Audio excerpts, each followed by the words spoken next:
எல்லா புகழும் இறைவனுக்கு 100 டே சேலஞ்சில் டே 74. இன்னைக்கு ஒரு 8 கிலோமீட்டர் நான் ஃபினிஷ் பண்ணங்க. இன்னைக்கு ஒரு டிப்ஸ் பார்க்கலாமா? டெய்லி நம்ம தண்ணி குடிக்கிறோம், உடலுக்கு ரொம்ப ஆரோக்கியம்னு சொல்லி கேள்விப்பட்டிருக்கோம். அந்த தண்ணீரே நம்மளுக்கு ஆபத்து தெரியுமா உங்களுக்கு? சில விஷயங்கள் சொல்கிறேன், நோட் பண்ணிங்க.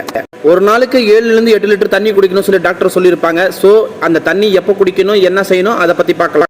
மார்னிங் எழுந்த உடனே தண்ணி குடிக்கணும் சொல்கிறோம். ஸோ நைட்டில் தண்ணி குடிக்கணுமா குடிக்கக்கூடாது, அதை பற்றி தான் இன்றைக்கி பார்க்க போகிறோம். நம்மில் பல பேர் என்ன பண்ணுவாங்க, நைட்டில் தூங்குறதப்போ முன்னாடி ஒரு சொம்பு தண்ணி வச்சுன்னு அப்பப்போ தாகம் எடுக்கிறதப்போ ஏந்து குடிப்போம். ஸோ அது முற்றிலும் தவறு.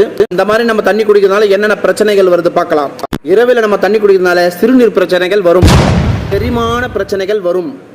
ஏற்கனவே ஒற்றை தலைவலி இருக்கிறவங்க இந்த மாதிரி தண்ணி நைட்டில் குடித்தா இன்னும் தலைவலி அதிகமாகும். இரவில் நீங்கள் தண்ணி குடிக்கிறதுனால இதயம் சம்பந்தப்பட்ட நோய்கள் வரத்துக்கு காரணமாக இருக்குது டாக்டர் சொல்கிறாங்க. அப்போ தண்ணி நைட்டில் குடிக்க கூடாதா? குடிக்கலாங்க, கொஞ்சம் கொஞ்சமாக குடிக்கலாம். ஒரேடியாக நிறைய குடிக்கக்கூடாது, அது ஆபத்து. பிடிச்சிருந்தா லைக் பண்ணுங்கள். தேங்க்யூ.